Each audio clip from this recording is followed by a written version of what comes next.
Good afternoon, folks, and welcome to Lest We Forget History, where the past isn't dusty. It's loud, opinionated, and still arguing with us from the archives. Tonight, we're going back to a courtroom where one of the biggest questions in America was answered once and for all. Who gets to be a citizen?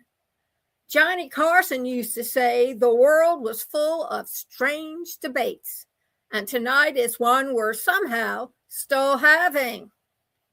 Birthright citizenship is back in the headlines. Some modern politicians argue that the 14th Amendment doesn't guarantee citizenship to everyone born on U.S. soil.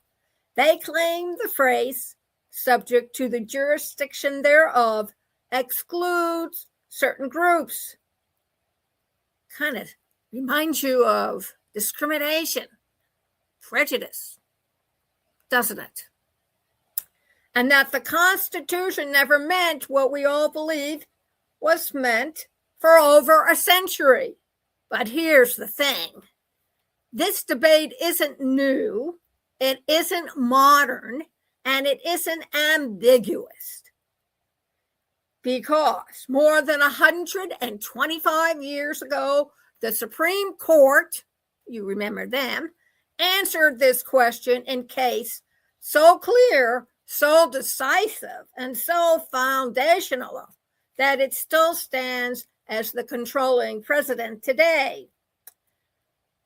Imagine, if you will, let's go back to the 1890s.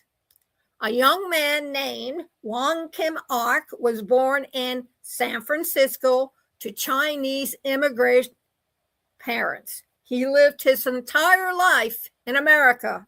He worked here. He paid taxes here. He was American as anyone else born on American soil. But when he traveled abroad and tried to return home, the U.S. government refused to let him back in. They claimed he wasn't a citizen because his parents were Chinese immigrants who were not eligible for naturalization under the racist laws of the era.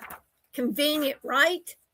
Wong Kim Ark said, "I was born here. That makes me a citizen." The government said, "Nope, it doesn't." And the case, you guessed it, went all the way to the Supreme Court.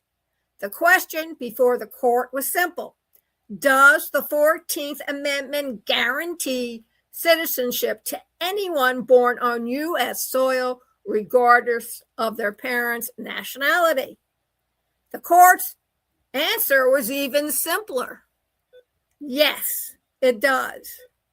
The Supreme Court ruled that the 14th Amendment Citizenship Clause was rooted in English common law, the principle of jus soli, J-U-S-S-O-L-I, the right of the soil. If you were born here, you are a citizen here, period. The only exceptions the court recognized were children of foreign diplomats, children of enemy forces occupying U.S. territory, and certain tribal nations at that time. Everybody else, born free, born here, equals citizen.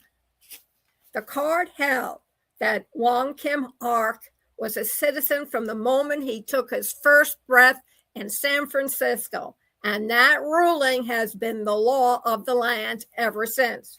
So, when modern politicians claim birthright citizenship is unclear or debatable or somehow optionable, they're ignoring a Supreme Court decision that has stood unchallenged for more than a century.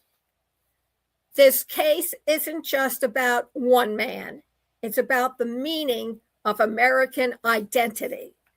The United States made a promise in the 14th Amendment, a promise born out of the Civil War, that citizenship will never again be determined by race, ancestry, or political whim. It would be determined by birth, by presence, by belonging. Wong Kim Ark's case reaffirmed that promise, and every child born in America today, regardless of their parents' status, is protected by that 14th Amendment.